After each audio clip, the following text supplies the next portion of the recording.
Hello, good morning everyone. I am Kiran Satnami, Assistant Professor, Technical Institute of Technology, Pharmacy, Bhopal. Today I am going to introduce a topic, Herbal Drug Technology. This topic come under 6th semester in B Pharmacy. Covered a topic, Herbal Drug as Raw Material, Biodynamic Agriculture, Indian System of Medicine. Before we start the slides, हमें ये जानना ज़रूरी है कि herbal raw material जो हैं हम बिल्कुल ट्रेडिशनली यूज़ करते हुए आ रहे हैं, जैसे कि हमारे जो ट्रेडिशनल सिस्टम है और हम सभी जानते हैं कि हम ट्रेडिशनली जड़ी बूटियों से ही ट्रीट होते थे। जैसे हर्बल ड्रग जैसे प्राइमरी ट्रीटमेंट के लिए यूज़ होते थे। पुराने ज़माने में ना ही हम इतनी जल्दी कोई ट्रीटमेंट के लिए जो भी प्राइमरी ट्रीटमेंट होता था वो इन्हीं के थ्रू होते थे। लेकिन इन सभी जो हर्बल ड्रग टेक्नोलॉजी है उसे जानने से पहले हमें कुछ टर्म्स जो है जो पता करने होते हैं या हमें पता होने चाहिए। जैसे कि हर्ब्स क्या होते हैं, जैसे कि इस स्लाइड में है, it consist of entire plant और any part of the plant material. जैसे कि ये कंसिस्ट करता है या होल प्लांट हम यूज़ कर सकते हैं या प्लांट का कोई एक पार्ट यूज़ करते हैं। जैसे कि it can be defined as any part which has leaves, stem, flowers, roots and seeds use for different purpose like flavouring, food, medicine और परफ्यूम। जैसे कि हम सभी जानते हैं कि हम जो भी हर्ब्स यूज़ करते हैं हमारे घरों में भी यूज़ करते हैं, कि जैसे हम लीव्स यूज़ करते हैं, जैसे तुलसी की हम लीव्स यूज़ करते हैं एज प्राइमरी ट्रीटमेंट। या और हम जो अब ट्रेडिशनली जो हर्ब्स यूज़ करते थे तो उनका यूज़ होता था एकदम प्राइमरी ट्रीटमेंट के लिए। लेकिन जैसे जैसे टेक्नोलॉजी बढ़ रही है हमें कुछ एडवांस टेक्निक्स की ज़रूरत है ताकि हम इन हर्ब्स को क्या कर सकें, इनकी प्योरिटी को, एफिकेसी को और हमारे जो भी ट्रीटमेंट के लिए है और उनको बहुत अच्छे से आगे थ्रू एडवांस टेक्निक हम उनकी एफिकेसी को बना सके ताकि वो हमें और मेडिसिनल वैल्यू हमें दे सके या और थेरेपेटिक इफेक्ट्स हमें दे सके। जैसे कि botanically herbs is any seed bearing plant which doesn't have a woody stem has died down to the ground after flowering or completion of life cycle। जैसे कि बॉटैनिकली जैसे हम घरों में यूज़ करते हैं, जनरली हम नाम यूज़ करते हैं तुलसी, लेकिन इसका बॉटनिकल नेम है ओसिमम सेक्टम। जैसे कि हम तुलसी की लीव यूज़ कर रहे हैं, हम एज तुलसी होल प्लांट नहीं यूज़ करते, उनकी लीव्स का एज अ हर्ब हम यूज़ करते हैं उनकी लीव को। और जैसे हम नीम का यूज़ करते हैं एजिस्ट्रा इंडिका, ये हम इसका होल ट्री यूज़ नहीं करते हैं, लेकिन एज अ मेडिसिनल वैल्यू इसकी लीव्स का हम यूज़ करते हैं। जैसे कि हमें शो हो रहा है plant part use as medicine, हम यूज़ कर सकते हैं एज होल प्लांट। और फ्लावर जैसे कि होल प्लांट हम यूज़ करते हैं, कोई some plants are used as whole and some plants use as flower, stem, leaves, fruit। जैसे कि whole plant 28% यूज होता है, flower, stem, leaves जैसे 21% और fruit। In next slide, herbal drug क्या होती है? These consist of plant or any part of the plant usually in unprocessed for crude drug। जैसे कि हम सभी जानते हैं कि हर्ब्स जो हम फ्लावर, सीड्स या होल प्लांट यूज़ कर रहे हैं या प्लांट का कोई एक पार्ट यूज़ कर रहे हैं, तो लेकिन अभी हम जैसे ही उनको डायरेक्टली हमारे घर पे लेके आएंगे या हमारी लैब्स में लेके आएंगे तो वो किस फॉर्म में होंगे? इट फॉर्म्स क्रूड फॉर्म में होगा। लेकिन हमें उसकी मेडिसिनल वैल्यू मिलने के लिए या एज हम क्रूड फॉर्म नहीं यूज़ कर सकते, हमें उनके कुछ फॉर्मुलेशन बनाने हैं ताकि हम उनकी थेरेपेटिक एक्टिविटी को बहुत अच्छा कर पाएँ। इसलिए हम उन्हें अभी जो भी क्रूड फॉर्म है वो होगी अनप्रोसेस्ड, क्योंकि हमने उसे डायरेक्टली हमारे फॉर्म से या जो भी सोर्स से लेके आए हैं वो हमारे लिए है वो अभी है अनप्रोसेस्ड। प्रोसेस, तो इसे कहेंगे हर्बल ड्रग। और and they include different parts of plants like entire aerial part, flower, fruit, seeds, bark, leaves, root, rhizome। जैसे कि हमने पहले भी बात करी कि हर्बल क्रूड ड्रग या हर्बल रॉ मटेरियल जैसे हमें मिलते हैं, या तो वो पूरे होल प्लांट हम यूज करते हैं, या उनके सीड्स, बार्क, लीव्स, रूट्स, या जितने भी उस पर्टिकुलर प्लांट्स में पार्ट्स हैं, उनका जो भी पर्टिकुलर प्लांट जो भी मेडिसिनल वैल्यू दे रहा है वो हम यूज करते हैं। अगर हम उनके फ्लावर यूज करते हैं, फ्रूट्स यूज करते हैं या सीड्स यूज करते हैं, तो क्या है, जो भी प्लांट जिस भी पार्ट में मेडिसिनल वैल्यू हमें दे रहा है। अब क्या है, द कॉन्स्टिट्यूट, अब जो भी प्लांट का पार्ट है, the constitute has their therapeutic activity may be known और अननोन। या तो जो हर्बल ड्रग आप लेके आए हैं या हर्बल क्रूड ड्रग आप लेके आए हैं, या तो वो हो सकता है उसकी थेरेप्यूटिक एक्टिविटी हम पहले से जानते हैं या हम नहीं जानते। ठीक, तो in next topic herbal drug preparation. अब अभी तक हम बात कर रहे थे हर्बल ड्रग की जो कि अनप्रोसेस था, लेकिन अब हमें उसे हर्बल ड्रग का प्रिपरेशन करना है, हमें कोई उसे फॉर्म देना है, ताकि या हम डायरेक्टली क्रूड ड्रग यूज करेंगे तो वो हमें इतना थेरेप्यूटिक एक्टिविटी नहीं दे सकता, या पेशेंट फ्रेंडली बनाना है ताकि पेशेंट उसे कंज्यूम कर सके, तो दे आर प्रोसेस। अगर हम हर्बल ड्रग प्रिपरेशन की बात कर रहे हैं कि अब हम क्रूड ड्रग की प्रोसेसिंग करेंगे लैब में, आपकी जो भी पर्टिकुलर एरिया है जहाँ पे आप क्रूड ड्रग से कोई फॉर्मुलेशन करेंगे, तो फॉर्मुलेशन करने से पहले भी हमें उन्हें कुछ प्रोसेस देना पड़ेगा, जैसे कि they are process from herbs, they are derived from herbal drug by various techniques. जैसे कि बहुत सारी टेक्निक से हम इन्हें प्रोसेस कर सकते हैं, हम डायरेक्टली यूज नहीं कर सकते, जैसे कि एक्सट्रैक्शन के थ्रू, ताकि हम उनका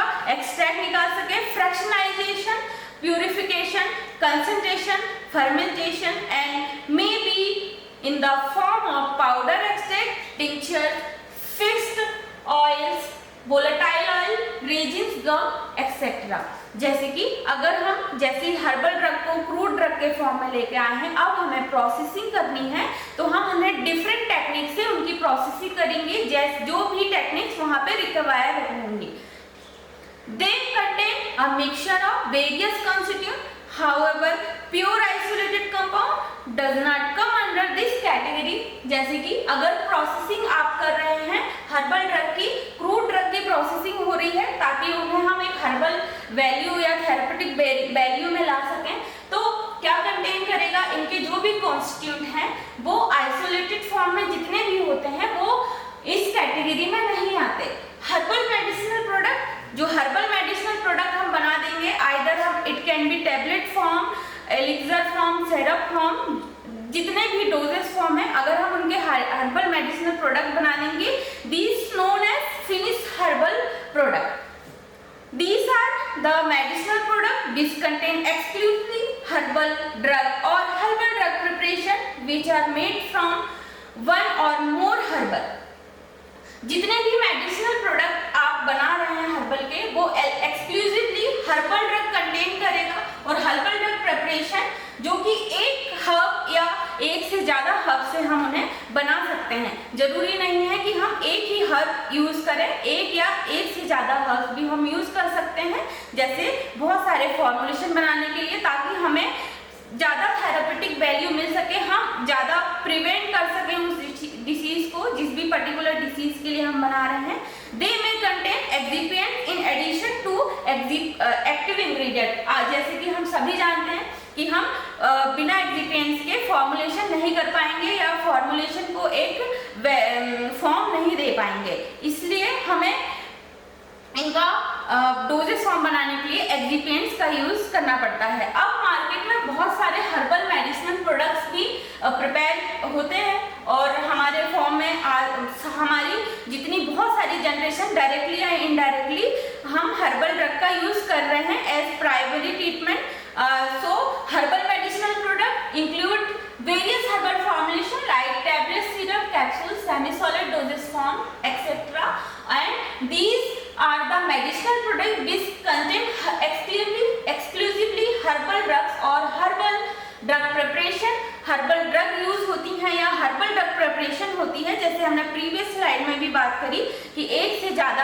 हर्ब्स का यूज कर सकते हैं। और ये क्या एक्सिपिएंट जो होते हैं एडिशन के लिए, हमने अभी प्रीवियस स्लाइड में भी बात करें। अब हम now we are talk about source of herbs कि हमें इतने सारे क्रूड हर्ब्स की हमने बात करी अभी तक हमने बात करी हर्ब्स क्या होते हैं, लेकिन हर्बल मेडिसिनल प्रोडक्ट्स भी होते हैं। लेकिन इससे पहले कि हम हर्बल प्रोडक्ट्स की कोई डोजेज फॉर्म फॉर्मुलेट करें या हम उन्हें एक फॉर्म दें, कोई भी मेडिसिनल प्रोडक्ट उसको बनाएं, उससे भी पहले हमें अब ये जानना जरूरी है कि सोर्स ऑफ हर्ब क्या होते हैं, हमें सोर्स कहाँ से मिलेंगे। जैसे कि दो जगह से हम इनके सोर्स मेनली ऑब्टेन करते हैं हर्ब्स को, जैसे कि वाइल्ड सोर्स, कल्टीवेटेड सोर्स।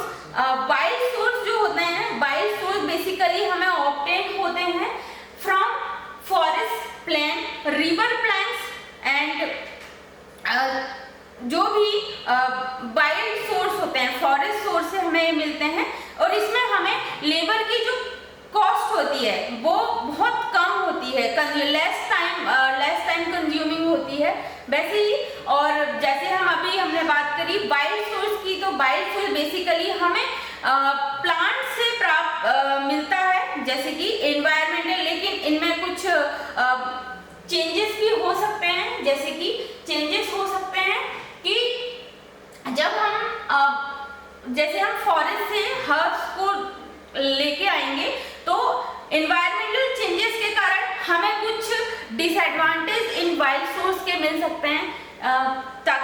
जैसे कि रेनी सीजन में हो सकता है कि वो थोड़ा खराब हो गया हो, या प्लांट या उनकी ग्रोथ या यील्डिंग कैरेक्टरिस्टिक उतनी नहीं आए because due to environmental changes.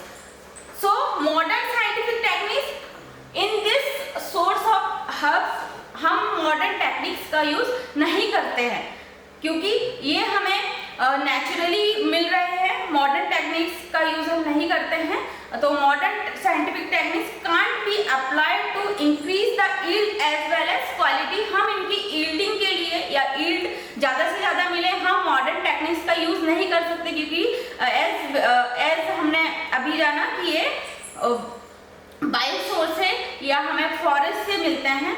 If the plants are obtained continuously from wild source for prolonged period, may lead depletion of raw material from the wild. अगर हम इसे बहुत ज़्यादा लंबे समय के लिए कंटिन्यूसली वाइल्ड सोर्स से ज़्यादा पीरियड के लिए हम इसे ला रहे हैं या हम बहुत ज़्यादा समय के लिए इन्हें लाएंगे तो ये डिप्लेशन भी हमें मिल सकता है, ताकि सारे वाइल्ड सोर्स जो है वहाँ पे खत्म हो जाएंगे। ताकि हमें क्या करना है, वाइल्ड सोर्स को जो भी प्रोलॉन्ग पीरियड के लिए हमें उनकी जो भी स्पीसीज है उनको भी बनाए रखना है। सेकेंडरी है कल्टीवेटेड सोर्स। कल्टीवेटेड सोर्स की हम बात करें तो इसमें हम मॉडर्न साइंटिफिक टेक्निक्स का यूज करते हैं इनके कल्टीवेशन के लिए। ये सोर्स है और हम इनकी क्वालिटी एंड प्योरिटी को इंश्योर कर सकते हैं। जैसे कि हम इन कल्टीवेटेड सोर्स है, हम इन्हें अपने तरीके से हाइब्रिडाइजेशन या अलग साइंटिफिक टेक्निक से भी हम इन्हें ग्रो कर सकते हैं, ताकि हमें क्वालिटी एंड प्योरिटी बहुत ज़्यादा हो और हम इनकी क्वालिटी प्योरिटी को इंश्योर कर सकते हैं, क्योंकि हमने खुद इन्हें ग्रो अप किया है। बेटर यील्ड के लिए और मोर प्रॉफिट के लिए ये हम सोर्स यूज करते हैं। इंश्योर करते हैं कि ये रेगुलर सप्लाई हो सके मार्केट में। जैसे कि अब हम यहाँ पे प्रोसेसिंग की बात करें, जैसे अभी हमने सोर्स की बात करी, दो टाइप के सोर्स हैं, वाइल्ड सोर्स और कल्टीवेटेड सोर्स। तो वाइल्ड सोर्स में हम डायरेक्टली फॉरेस्ट से हम ऑब्टेन करते हैं और कल्टीवेटेड सोर्स में हम मॉडर्न साइंटिफिक टेक्निक्स का यूज करते हैं। वैसे ही अब हम प्रोसेसिंग की बात करें कि प्रोसेस में क्या क्या इन्वॉल्व है, तो सिलेक्शन ऑफ हर्ब, फर्स्टली हम करेंगे सिलेक्शन ऑफ हर्ब कि हमें कहाँ से सिलेक्ट करना है। Either it can B wild source, from wild source और कल्टीवेटेड सोर्स। तो हमें कहाँ से ये मिला है और आइडेंटिफिकेशन, अगर हर्ब को हमने सिलेक्ट कर लिया है तो अब हम उनका आइडेंटिफिकेशन एंड ऑथेंटिकेशन कैसे करेंगे कि ये वही थेरेपेटिक एक्टिविटी देगा जो हम सोच रहे हैं मॉडर्न टेक्निक्स के थ्रू।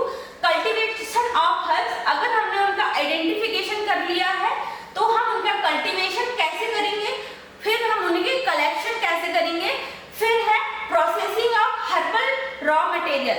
तो हम स्टेप बाय स्टेप देखते हैं कि क्या कौन कौन सी स्टेप इन्वॉल्व होती है हर्बल ड्रग के या हर्बल रॉ मटेरियल के प्रोसेसिंग में, ताकि अभी तक हम अनप्रोसेस्ड हर्बल ड्रग का यूज कर रहे थे, अब हम इन्हें प्रोसेसिंग करेंगे। तो first one is selection of herb, कि हम सिलेक्ट कैसे करेंगे। तो as per world health organisation WHO के अकॉर्डिंग 60% पॉपुलेशन डायरेक्टली और इनडायरेक्टली हर्ब्स का यूज करती है। हम सभी जानते हैं कि हम भी डायरेक्टली और इनडायरेक्टली हर्ब्स का यूज करते हैं। फॉर दिस वेरी इंपॉर्टेंट, अब इतनी सारी पॉपुलेशन डायरेक्टली और इनडायरेक्टली अगर हर्ब्स का यूज कर रही है, तो अब हमें ये जानना जरूरी है कि हम राइट प्लांट को चूज करें। जैसे हम सिलेक्शन की ही बात कर रहे हैं, तो इतनी सारी पॉपुलेशन अगर यूज कर रही है तो हमारे डायरेक्टली और इनडायरेक्टली हेल्थ पर इफेक्ट करेगी। तो ये हमारे लिए बहुत इंपॉर्टेंट हो जाता है जानना कि हम सिलेक्ट करें राइट प्लांट को, जो कि ताकि हम आगे के डेवलपमेंट प्रोसेसिंग कर सकें उनको सिलेक्शन के लिए। जैसे कि उनकी द स्पीसीज और botanical variety selected for cultivation should be the same as specified in the official pharmacopoeia और नेशनल डॉक्यूमेंट। जैसे कि हम एज फार्मेसी प्रोफेशनल अगर हम बात करें, हम फार्माकोपियास को फॉलो करते हैं, तो बॉटनिकल वैरायटी जो भी हमने सिलेक्ट करी है उसकी स्पीसीज और बॉटनिकल वैरायटी फार्माकोपिया में जो स्पेसिफाइड दी हुई है वो उससे मिलती जुलती होनी चाहिए या वही होनी चाहिए। तो हम उससे क्या इंश्योर करेंगे फार्माकोपिया से कि पर्टिकुलर हर्ब में आप अगर कोई रिसर्च करना चाह रहे हैं, आपको न्यूली इंट्रोड्यूस्ड ड्रग मिलती है, कोई नई मेडिसिनल प्लांट मिलता है जो अभी तक न्यू है, तो उसकी वैरायटी सिलेक्टेड फॉर कल्टीवेशन अगर हम आइडेंटिफाई करें तो हमें उसे आइडेंटिफाई करना है और उसे डॉक्यूमेंटेड करवाना है। Second is identification and authentication of herbal drug. अभी हमने सिलेक्शन ऑफ हर्ब्स किया कि हमें सिलेक्ट कैसे करना है, एक राइट प्लांट का सिलेक्शन करना है और उसकी प्लांट जो भी प्लांट मटेरियल है उसका डेवलपमेंट कैसे करना है एज हर्बल ड्रग। तो हम सेकेंडरी लेंगे कि identification and authentication of herbal drug. जैसे कि हमें ये जानना जरूरी है कि सबसे पहले कि उसकी बॉटनिकल आइडेंटिटी क्या है। Botanical identity the species, sub species, genus, variety etcetera.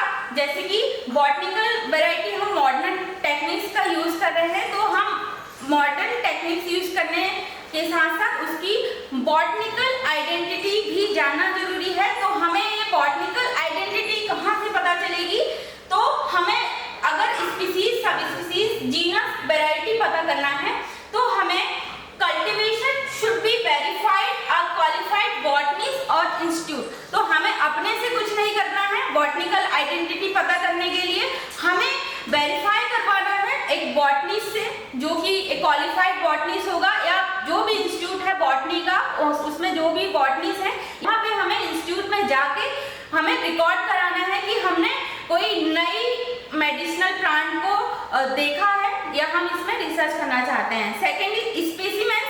अगर कोई प्लांट है वो मेडिसिनल वैल्यू रखता है तो हमें in case of a new plant with medicinal properties whose identity is not known, अभी तक इसकी मेडिसिनल आइडेंटिटी नहीं पता है इंस्टीट्यूट में, अभी तक आपको कुछ नहीं पता चल रहा है, तो हमें क्या करना है, इसको नेशनल हाइब्रेरियम में सबमिट करना है for the identification and documentation. अगर कोई न्यू प्लांट आप देख रहे हैं, आप रिसर्च करना चाह रहे हैं, तो हम सबसे पहले उसे नेशनल हाइब्रेरियम में क्या करेंगे, सबमिट करेंगे, ताकि हमें उस पर्टिकुलर प्लांट की आइडेंटिटी और डॉक्यूमेंटेशन करा सकें, ताकि हम आगे जो भी डोजेस फॉर्म या उनकी प्रोसेसिंग करने वाले हैं उस पर हमें आइडेंटिफाई हो सके, ताकि हम उसका केमिकल नेचर, फिजिकल नेचर पहचान पाएं कि आगे हमें किस किस मेथड से इनकी प्रोसेसिंग करेंगे। Seeds and other propagation material. अगर हम सीड्स और जो भी मेडिसिनल वैल्यू रखने वाले मटेरियल है उनकी बात करें, तो the suppliers of seeds and other propagation material should specify all the necessary information relating to the identity, quality as well as their breeding history। अगर हमें सीड्स और जो भी मेडिसिनल मटेरियल रख रहे हैं उनके स्पेसिफिकेशन के लिए और उनकी आइडेंटिटी के लिए, उनकी ब्रीडिंग हिस्ट्री के लिए कि उनकी क्या स्पीसीज और सब स्पीसीज हैं, क्या जीनस है, हमें इंफॉर्मेशन पता करना पड़ेगा उनकी क्या ब्रीडिंग हिस्ट्री है। The seeds and propagation material should be free from contamination. हमें इस बात का ध्यान रखना है कि अगर हमें जो भी मटेरियल सीड्स का हम यूज कर रहे हैं तो अगर हम उसे प्रमोट कर रहे हैं, किसी भी तरीके से प्रमोट कर रहे हैं, तो हमें इस बात का ध्यान रखते हुए प्रमोट करना है कि वो आगे चल के एक हेल्दी प्लांट ग्रोथ होगी और वो दूसरे प्लांट्स को कंटामिनेट नहीं करे। कल्टीवेशन ऑफ मेडिसिनल प्लांट, कि हम इनका कल्टीवेशन कैसे करेंगे। प्रीवियस स्लाइड्स में जैसे हमने देखा कि हम कल्टीवेशन करते हैं दो टाइप के सोर्स से, तो हम कल्टीवेशन कैसे करेंगे मेडिसिनल प्लांट का। Cultivation of medicinal plant require intensive care. अगर हम कल्टीवेशन कर रहे हैं कल्टीवेटेड सोर्स से तो हमें उनकी बहुत ज्यादा केयर लगेगी, रिक्वायर्ड है, और उसका मैनेजमेंट भी हमें देखना पड़ेगा, क्योंकि हम सभी जानते हैं कि मेडिसिनल वैल्यू तभी आएगी जब हम उसकी इंटेंसिव केयर करेंगे। जैसे कि उनका कुछ इन्वायरमेंटल फैक्टर्स हैं या कुछ अदर फैक्टर भी इन्हें इम्पैक्ट कर सकते हैं। अगर हम कल्टीवेट कर रहे हैं हमारे सोर्स के थ्रू, अगर कल्टीवेट कर रहे हैं तो हमें पूरी बातों का ध्यान रखना पड़ेगा, जैसे कि सॉइल हम उसको कंटामिनेट ना करें या सॉइल के कारण किसी तरीके का हमारी मेडिसिनल वैल्यू कम हो रही है। इरिगेशन, पेट्स ETC ये वाइटल रोल प्ले करते हैं किसी प्लांट के ग्रोथ के लिए। जैसे कि आप साइंटिफिक डॉक्यूमेंटेशन मेथड भी यूज कर सकते हैं। अगर ये डाटा अवेलेबल है कि आपको कल्टीवेशन किस मेथड से करनी है, अगर आपने कोई न्यू प्लांट इंट्रोड्यूस नहीं किया है, ऑलरेडी उसमें रिसर्च हो चुकी है, तो आप साइंटिफिक जो भी डॉक्यूमेंटेशन, जैसे हमने पहले भी बात करी कि बॉटनी इंस्टीट्यूट में जाना है उनकी बॉटनिकल आइडेंटिटी के लिए, तो उनके कल्टीवेशन के लिए भी कुछ मेथड डेवलप होंगी। तो अगर आप नहीं लेना चाह रहे हैं या आपको उसका ऑलरेडी डॉक्यूमेंटेड मेथड पता है, तो आप उसी मेथड से भी उसका कल्टीवेशन कर सकते हैं। अगर कोई हर्ब का या रॉ मटेरियल का आपको डेटा अवेलेबल नहीं होता है या ट्रेडिशनल मेथड में नहीं होता है, तो आप कोई नई मेथड भी अडॉप्ट कर सकते हैं। जैसे कि कोई सिस्टमेटिक मेथड अडॉप्ट करेंगे या पुराना हो चुका है तो पुरानी मेथड भी ले सकते हैं। जनरली जो न्यूली इंट्रोड्यूस्ड मेडिसिनल रहती है उनमें पुराना डेटा नहीं फाउंड होता, तो आप कोई नई मेथड भी अडॉप्ट कर सकते हैं। Through the systemic method should be develop through research. आप नई मेथड डेवलप करेंगे और उसे अडॉप्ट करेंगे। Good agriculture practice in cultivation, GACP अगर हम बात करें तो अगर कल्टीवेशन में कुछ प्रैक्टिस भी है, जैसे कि कुछ अथॉरिटीज भी हैं इन एग्रीकल्चर, तो GACP good agriculture practice in cultivation and conservation agriculture, कि हम इनका कंजर्वेशन भी कैसे करेंगे। ये इम्प्रूव इन इस अथॉरिटी या रेगुलेटरी अथॉरिटी का एम है कि वो जो भी मेडिसिनल या हर्ब्स या मेडिसिनल वैल्यू जो हर्ब्स रखते हैं उनके लिए, या जितने भी एग्रीकल्चर वैल्यू रखते हैं, एग्रीकल्चर प्लांट है जो हमें नेचुरल सोर्स से मिल रहे हैं, इनका एम है कि उन्हें ज़्यादा से ज़्यादा इम्प्रूव उनकी क्वालिटी कर सके, कंजर्व कर सके एंड उसे मोर एफिशिएंट बना सके। Next is collection of herb. तो अब हम बात करेंगे, अगर हमने कल्टीवेशन कर लिया है कल्टीवेटेड सोर्स से, तो अब हम कलेक्शन कैसे करेंगे उस हर्ब का।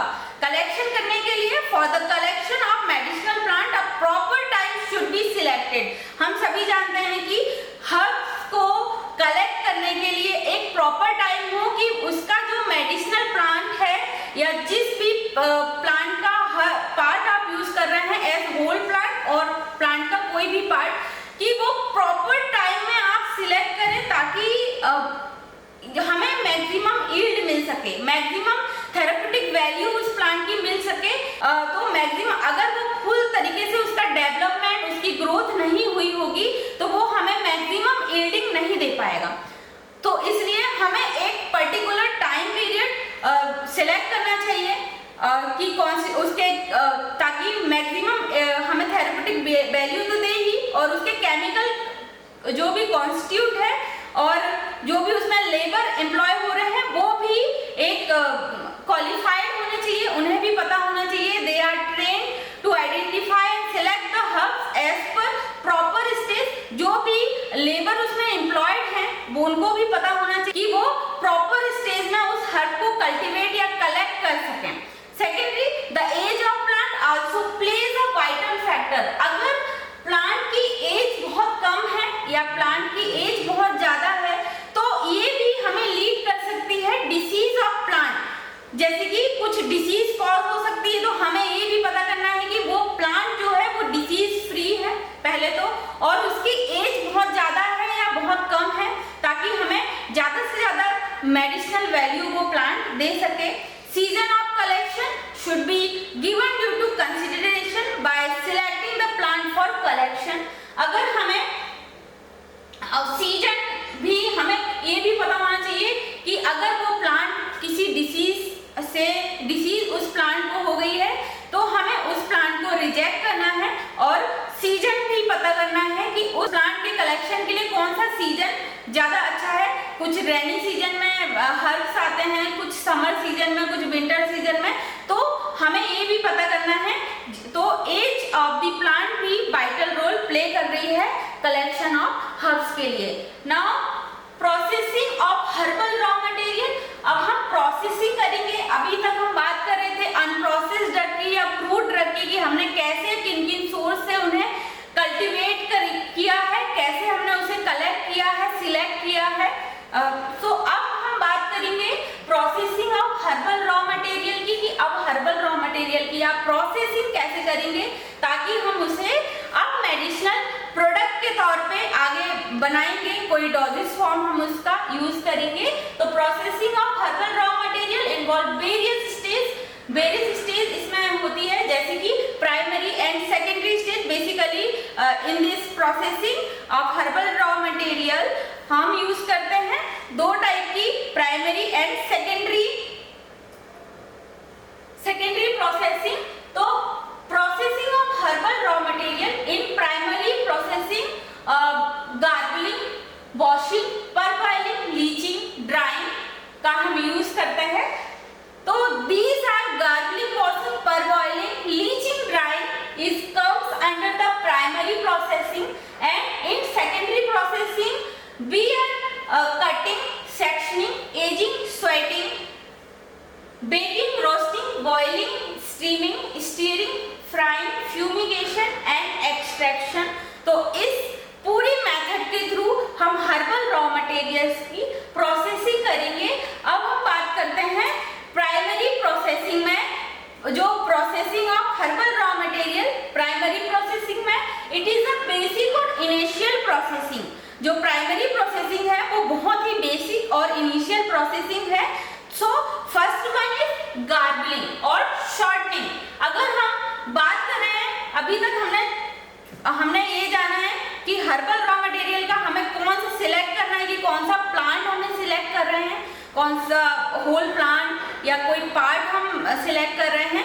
तो उसी की हमें सबसे पहली स्टेज में इनिशियल प्रोसेसिंग करनी पड़ेगी, जिसको बोल रहे हैं गार्बलिंग। तो in this process help in ensuring the garbling sorting. जैसे हम बात करें इनिशियल प्रोसेसिंग में हर्बल रॉ मटेरियल की गार्बलिंग की बात कर रहे थे, तो हमें उस पर्टिकुलर प्लांट का पार्ट को क्या करना है, लीफ को या जो भी स्टेम बाग आप यूज कर रहे हो उसे पील आउट करना है, और कोशिश करनी है कि वो डर्ट से दूर रहे, जो भी इम्प्योरिटीज है इंसेक्ट से दूर रहे।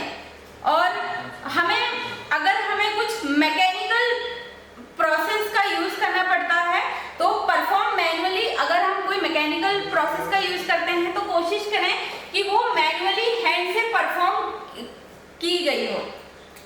वॉशिंग, अभी हमने बात करी पहली वाली गार्बलिंग। अगर हमने उसे पिकअप कर लिया है तो हम सभी जानते हैं कि अब हम उस रॉ मटेरियल या पर्टिकुलर प्लांट की आफ्टर गार्बलिंग हम उसकी वॉशिंग करेंगे, ताकि जो भी ट्रेस है, रिमेनिंग सॉइल है, डर्ट है, हमने ऑलरेडी तो कोशिश करी है कि उसको निकाल लें, लेकिन इन गार्बलिंग में कोशिश करिए कि हम उसे पूरी डर्ट से दूर रखें या उसे कंटामिनेट ना होने दें। लेकिन हम फिर भी आफ्टर गार्बलिंग सेकेंड वॉशिंग करेंगे, ताकि जो भी रूट्स है, राइजोम है, ट्यूबर्स है, वो वॉश हो पाए, और कोशिश करेंगे कि हम इसे ब्रश से साफ करें। Third is parboiling blanching. After washing certain raw material जो होते हैं हम उनकी प्रोसेसिंग करते हैं फॉर शॉर्ट पीरियड, ताकि हम उसे और अच्छे से उनकी डर्ट को क्लीन कर पाएं। हम उन्हें बिल्कुल कुछ शॉर्ट पीरियड के लिए उन्हें बॉईल करेंगे वार्म वाटर में, और इन दिस ये हमें हेल्प करेगा इम्प्रूव करने में कि हम उन्हें जितनी ज़्यादा डर्ट हम अपने रॉ मटेरियल से निकालेंगे तो वो हमारे लिए फर्दर इम्प्रूव करेगा कि हम उन्हें ज़्यादा समय तक स्टोरेज कर पाएँ, उसकी स्टोरेज लाइफ को बढ़ाएगा, और रॉ मटेरियल जो है वो प्रिवेंट करेगा जो भी इंसेक्ट और मोल्ड अगर उन्हें कंटामिनेट कर रहे हैं उस रॉ मटेरियल के पार्ट को, तो हम कोशिश करेंगे कि उन्हें कंटामिनेट ना होने दें आगे हम फर्दर प्रोसेस के लिए। और हमें बहुत सारी इम्प्योरिटीज को परबॉइलिंग की प्रोसेस में as parboiling also known as blanching, next is leaching. Leaching एक तरीके की वॉशिंग ही है जिसमें हम उसमें लीचिंग के थ्रू एक रनिंग वाटर में leaching is known as plant material under the running water. हमें एक तरीके की वॉशिंग ही करनी है, रिमूव करना है जो भी डर्ट है, और भी रिमूवल मतलब जो भी इम्प्योरिटीज रह गई है उसे रिमूव करने के लिए हम रनिंग वाटर में हमारे प्लांट मटेरियल को जो भी पार्ट है उसे रखेंगे, ताकि और हम उसे प्रिवेंट करेंगे लॉस ऑफ केमिकल कॉन्स्टिट्यूट, ताकि आगे लॉस ना हो पाए। Next is drawing. हम सभी जानते हैं कि जब हम अभी तक हमने जो भी प्रोसेस करी है लीचिंग, वॉशिंग या पिकअप करा है गार्बलिंग के थ्रू, परबॉइलिंग के थ्रू, उसमें कुछ मॉइस्चर कंटेंट है, तो मॉइस्चर कंटेंट को अब हमें आगे के इन्फेक्शन से बचाना है, ताकि वो हमारे मॉइस्चर को और रिड्यूस ना करे, फर्दर डैमेज ना करे, और उसमें कोई माइक्रोबियल ग्रोथ ना हो जाए। इसलिए हमें ड्राइंग की प्रोसेस को करना बहुत जरूरी है। जैसे कि हम सभी जानते हैं अब हम in traditional time natural drying का यूज करते थे, क्योंकि कोई मॉडर्न टेक्निक्स तब नहीं होती थी, जैसे कि सन ड्राइंग, शेड ड्राइंग, और अब हम आर्टिफिशियल ड्राइंग के थ्रू हमारे रॉ मटेरियल्स की ड्राइंग करेंगे। और sun drying, shade drying is come under natural drying, and tray dryers, vacuum dryers, spray dryers is come under the artificial drying. Natural drying, sun drying की बात करें तो हमें सन जो भी रॉ मटेरियल वो सन के एक्सपोजर में ड्राइंग करनी है।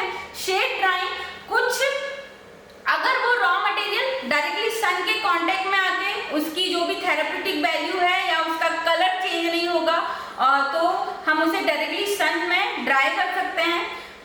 अगर कुछ प्लांट मटेरियल ऐसे होते हैं जो डायरेक्टली सन के एक्सपोजर में या तो वो अपना अलग नेचर चेंज कर लेते हैं या वो हीट सेंसिटिव डायरेक्टली नहीं होते, नेचुरल ड्राइंग की बात कर रहे हैं, तो हमको एक शेड लगा के उसकी ड्राइंग करनी है इन नेचुरल ड्राइंग। और आर्टिफिशियल ड्राइंग, अब जैसे कि नेचुरल ड्राइंग होती थी ये बहुत ज़्यादा टाइम कंज्यूमिंग है, और रेनी सीजन में सन का एक्सपोजर इतना नहीं मिल पाता या सन का एक्सपोजर इतना नहीं होगा, तो हमें कुछ टेक्निक्स का यूज करना पड़ता है। रेनी सीजन में बहुत ज़्यादा हाई ह्यूमिडिटी होती है तो हम सन ड्राइंग का यूज नहीं कर सकते, इसलिए हमें जो भी रॉ मटेरियल को जो भी टेम्परेचर रिक्वायर्ड है या जो भी उसका केमिकल या फिजिकल नेचर है उसके अकॉर्डिंग हम डिपेंड करता है कि हम जो भी मटेरियल है उसका जो भी केमिकल कॉन्स्टिट्यूट है वो इफेक्ट न करे या उनका फिजिकल या केमिकल नेचर चेंज नहीं हो रहा है, उसके अकॉर्डिंग हम ड्राइंग जो भी ड्रायर्स हैं, जो भी टेक्निक्स यूज होती हैं ड्राइंग के लिए उन्हें यूज करेंगे, जैसे ट्रे ड्रायर, स्प्रे ड्रायर का यूज करेंगे और कोशिश करेंगे कि ऐसे मटेरियल को हम यूज ना करें ड्राइंग्स में जो कि वोलेटाइल है, अगर वो वोलेटाइल नेचर है तो हमें कौन सी ड्राइंग का यूज करना है, और अगर वोलेटाइल नेचर है और हमने हाईली उसमें ट्रे ड्रायर का यूज कर लिया तो वो हमारे डिकम्पोजिशन हो सकता है उसका केमिकल कॉन्स्टिट्यूट। तो हमें टेम्परेचर को ध्यान में रखते हुए और below the temperature 60 degree Celsius हमेशा कोशिश करना है कि ज्यादा टेम्परेचर रखेंगे तो वो डिकम्पोज हो जाएगा। जैसे कि ट्रे ड्रायर का यूज करते हैं, ये नोन एज ओवन। तो जो भी इसमें एग्जांपल्स हैं बेलेटिना रूट, सिंकोना बार्क और रास्पबेरी लीफ, जो भी ट्रे ड्रायर के लिए अकॉर्डिंग रॉ मटेरियल है या वो उनके लिए रिक्वायर्ड है या हीट ज्यादा वो एडॉप्ट कर पाएंगे तो हम इस ट्रे ड्रायर का यूज कर सकते हैं रॉ मटेरियल की ड्राइंग के लिए। वैक्यूम ड्रायर्स उनके लिए यूज होता है जो सेंसिटिव होते हैं, जो टेम्परेचर सेंसिटिव होते हैं, हम बहुत ज्यादा टेम्परेचर को वो एडॉप्ट नहीं कर पाएंगे, जैसे कि tannin acid and digitalis leaf. Third one is spray dryer so बहुत ही हाईली सेंसिटिव है और एटमॉस्फेरिक कंडीशन में भी वो हाईली सेंसिटिव है, उनके लिए हमें वैक्यूम ड्राइंग का यूज करना है। जैसे कि एग्जांपल है papaya latex, pectin, tannin etcetera. Next is secondary processing की बात करें, अभी तक हम प्राइमरी प्रोसेसिंग की बात कर रहे थे। सेकेंडरी प्रोसेसिंग ये इंक्लूड करता है advance technique done post primary processing. Primary processing के बाद हमें एडवांस टेक्निक भी यूज करनी है जो हमारे लिए ज्यादा से ज्यादा एक्टिव इंग्रेडिएंट को थेरेपेटिक प्रॉपर्टीज देगा। और सेकेंडरी प्रोसेसिंग इंक्लूड करती है रिमूवल ऑफ फॉरेन सब्सटेंस, जो भी प्राइमरी प्रोसेसिंग में अभी तक जितने भी फॉरेन सब्सटेंस रह गए हैं उनको भी रिमूव करना है। आफ्टर दी सेकेंडरी प्रोसेसिंग फिर हम उसे फॉर्मुलेशन की तरफ ले जाएंगे, जैसे enhancing the efficiency of drug, reducing the toxicity, extraction using suitable solvent, और हम एक सुटेबल मेथड से ड्राइंग भी करेंगे और एक्सट्रैक्ट भी करेंगे।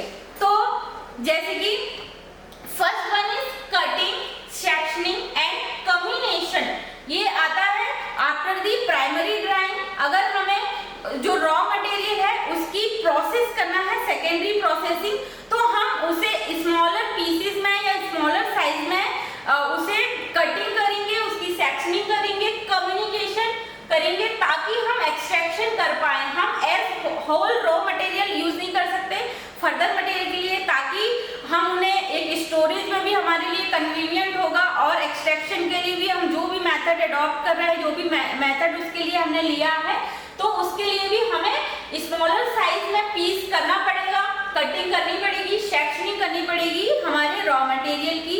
वेरियस साइज जो होते हैं, अलग अलग साइज वेरी कर सकते हैं, हम उसे फाइन पाउडर में भी बना सकते हैं और कोर्स पाउडर में भी बना सकते हैं। Ageing and sorting, ageing refers to sorting the raw material for the specified time after harvesting. हमें हार्वेस्टिंग के टाइम में एजिंग का भी ध्यान रखना है कि एजिंग अगर बहुत ज्यादा एज हो गई है उस प्लांट की तो वो हमारे लिए आगे या तो हमारी जो भी थेरेपेटिक वैल्यू है, मेडिसिनल वैल्यू है, वो कम कर सकता है। तो एजिंग का भी ध्यान रखना है और हमें ये भी ध्यान रखना है कि it is generally done under sun और in shade for up to a year and और फ्यू मंथ्स। अगर हम एजिंग की बात करें तो हमें टाइम लगेगा उसकी ड्राइंग, सन और शेड में हम एक साल के लिए या एक कुछ मंथ्स के लिए एजिंग की पूरी प्रोसेस करते हैं। During the process of ageing excessive water is evaporate and enzymatic reaction may be occur to alter the chemical composition of herbal material. जो भी एजिंग की हम प्रोसेस कर रहे हैं, जो भी एक्सेसिव मॉइस्चर रह गया है उस रॉ मटेरियल में, जो भी पार्ट आपने लिया है, तो हम उसे उस एक्सेसिव वाटर को रिमूव करेंगे, इवोपरेट करेंगे और एंजाइमेटिक रिएक्शन के थ्रू, और ये प्रोसेस अल्टर कर सकता है हमारे chemical composition of herbal material को। जैसे कि एग्जांपल के लिए cascara bark should be age for the least 1 year. जो कस्करा बार्क है वो उसकी एजिंग होती है 1 साल के लिए और यूज होती है। अब एजिंग बेसिकली यूज होती है कि जो भी इरिटेशन जो प्लांट का पार्ट इरिटेशन कॉज कर रहा है उसको रिड्यूस करने के लिए, ताकि वो इरिटेंट्स इफेक्ट जो भी है वो एजिंग के थ्रू हम उसको कम कर पाए या फिर पूरी तरीके से खत्म कर पाए। और स्वेटिंग की जो प्रोसेस है, sweating is done by subjecting herbal material at temperature between 45 to 60 degree Celsius with high humidity. अगर हाई ह्यूमिडिटी है तो स्वेटिंग की प्रोसेस हमें करना है हर्बल रॉ मटेरियल की, जो भी कुछ पीरियड्स या कुछ पर्टिकुलर ईयर के लिए या कुछ मंथ्स या वीक के लिए हम कर सकते हैं। तो हम जो स्वेटिंग की प्रोसेस करेंगे वो स्टैक्स बिटवीन जो भी रॉ मटेरियल है वो स्टैक होगा वुलन ब्लैंकेट में और अदर काइंड ऑफ क्लोथ में। जो भी वुलन ब्लैंकेट का यूज करना है उन दोनों के बीच में उसको स्टैक करना है और ह्यूमिडिटी होनी चाहिए या टेम्परेचर होना चाहिए 45 to 60 degree Celsius. The sweating process is considered. अब जैसे कि हमने बात करें इवोपरेशन करना है हमें एजिंग में, लेकिन हम स्वेटिंग में यूज करते हैं कि इसमें हमें हाइड्रोलाइटिक और ऑक्सीडेटिव प्रोसेस करना है कि ताकि जो भी केमिकल हैं वो जो केमिकल उसमें प्रेजेंट है इंग्रेडिएंट जो भी पर्टिकुलर इंग्रेडिएंट में, तो हमें उसका हर्ब्स का हाइड्रोलाइजेशन हो सके और उसका ऑक्सीडाइजेशन हो सके। Next is boiling and steaming. अब हमें बहुत सारे जो भी हर्बल रॉ मटेरियल आते हैं बहुत सारे यूज करना पड़ता है, उसे कुक करना है, जैसे हम घरों में भी यूज करते हैं कि हमें कब किस टाइम पीरियड के लिए उसको बॉईल करना है ताकि उसका कलर चेंज हो जाए। या जैसे कि अब बहुत सारे सॉल्वेंट्स हम यूज करते हैं इन बॉइलिंग एंड स्टीमिंग में, जैसे कि विनेगर में भी आप उसे बॉईल कर सकते हैं, वाइन, मिल्क और एनिमल यूरिन। अगर हम बात करें एकोरस कैलामस राइजोम्स की, तो ये बॉईल होता है काउज यूरिन में, ये बॉईल होता काउज यूरिन इसमें यूज करते हैं एज सॉल्वेंट ताकि बॉईल कर सकें। और steamer resulting developing the moist texture, ताकि उसका मॉइस्ट टेक्सचर आ सके। Next is baking and roasting. It is a process. कब तक हमें बेकिंग और रोस्टिंग करनी है ताकि हम एक तरीके की बेकिंग में टेम्परेचर हम उसे हीट देंगे रॉ मटेरियल को ताकि उसकी बेकिंग और रोस्टिंग हो सके। हर्बल रॉ मटेरियल जो भी एक स्पेसिफिक कलर लाने के लिए जो भी हमें कलर रिक्वायर्ड है तो उसको स्पेसिफिक कलर लाने के लिए या हम ड्रग का डेवलपमेंट के लिए बेसिकली यूज करते हैं बेकिंग और रोस्टिंग का। For example nutmeg is roasted till they turn to yellowish brown colour. हम नट में जो ड्रग है उसका रोस्टिंग करते हैं जब तक वो येलोइश कलर ना दे दे। Stir and frying in this process in which the herbal material are put in spot of frying pan या ओपनली जो भी फ्राइंग पैन है उसके एक्सटर्नल कलर को चेंज करने के लिए और इवन कार्बनाइज करने के लिए, फैसिलिटेट और यूनिफॉर्म करने के लिए ड्रग मटेरियल क्ले का, सैंड का या टेल का, जैसे कि liquorice roots and rhizome are stirred fry with honey. जैसे जो भी लिकोराइज है उसकी रूट्स और राइजोम्स हम स्टीयर करते हैं हनी के साथ। फ्यूमिगेशन में हम एक तरीके का जो भी इंसेक्ट्स और मोल्ड है उसमें देखते हैं कि कलर चेंज ना हो जाए या कोई भी कंटामिनेट ना हो रहा, तो बहुत सारी उसकी एफिकेसी को बढ़ाने के लिए हम यूज करते हैं फ्यूमिगेशन का। Sometimes the harvesting raw material are subjected to fume. कुछ रॉ मटेरियल ऐसे होते हैं कि वो फ्यूम्स में ज्यादा एफिशिएंसी शो करते हैं, तो fumigation with sulphur dioxide is commonly employed. हम जो सम मेडिसिनल प्लांट्स के लिए हम जो भी फ्यूमिगेशन करते हैं विद सल्फर डाइऑक्साइड का यूज करते हैं, preventing the growth of insects and moulds का यूज मोल्ड्स ताकि उनमें ना लगे और प्रिवेंट कर सके हम इंसेक्ट्स को। Now extraction of herbal material. अब अगर हम एक्सट्रैक्शन की बात करें, बेसिकली हमें प्राइमरी सेकेंडरी ड्राइंग में उससे पहले भी जो एक्सट्रैक्शन चाहिए होते हैं तो हम बहुत सारी एक्सट्रैक्शन की प्रोसेस यूज करते हैं। जैसे infusion, decoction, fluid extract, tincture और पाउडर एक्सट्रैक्ट। बेसिकली हम इनके फॉर्मुलेशन बनाने के लिए जो भी फॉर्मुलेशन हम करेंगे, आगे फर्दर टैबलेट फॉर्म आप ला रहे हो या आप सिरप बना रहे हो, क्रीम्स, लोशन, जो भी आप फॉर्मुलेशन कर रहे हो उसके लिए एक्सट्रैक्शन बहुत जरूरी है। तो आप अलग अलग मेथड से एक्सट्रैक्शन कर सकते हो। इन्फ्यूजन के थ्रू, इन्फ्यूजन भी एक तरीके का सिंपल सा एक्सट्रैक्शन का प्रोसेस है जो हॉट एंड कोल्ड वाटर में भी हम कर सकते हैं, ताकि उसका पूरा एक्सट्रैक्ट जो भी हर्बल मटेरियल का है वो कोल्ड वाटर या हॉट वाटर में आ जाए। डिकॉक्शन, डिकॉक्शन की बात करें तो जो भी डिकॉक्शन है वो बॉइलिंग वाटर में हर्बल मटेरियल को डाल के, बहुत ही सिंपल सी मेथड है, तो उसे कुछ पर्टिकुलर टाइम पीरियड के लिए रख के आप डिकॉक्शन की प्रोसेस उसका एक्सट्रैक्ट निकाल सकते हैं। फ्लूइड एक्सट्रैक्ट, फ्लूइड एक्सट्रैक्ट की बात करें हम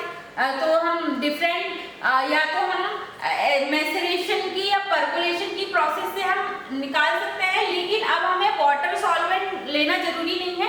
अब हम यूज करेंगे कुछ ऑर्गेनिक सॉल्वेंट, जैसे कि हमने यहाँ पे एल्कोहल यूज हो रहा है, तो हम कुछ रेशियो में, तो इसमें the ratio will be 1 part of liquid contain 1 part of her. एक पार्ट में इन मैसरेशन की प्रोसेस में एक पार्ट में रहेगा आपका जो भी सॉल्वेंट आप ले रहे हैं, और एक पार्ट में रहेगा जो भी हर्ब आप ले रहे हैं जिनका आपको एक्सट्रैक्शन करना है, फ्लूइड एक्सट्रैक्ट करना है।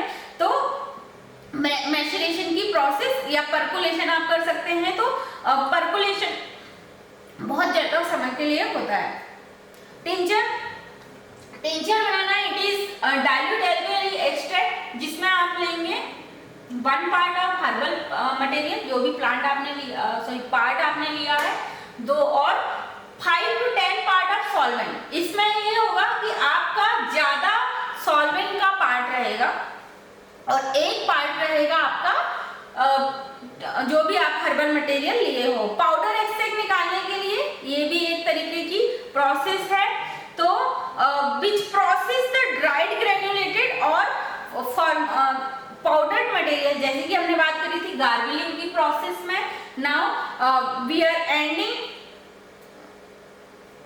सो thank you. Save plants to save life.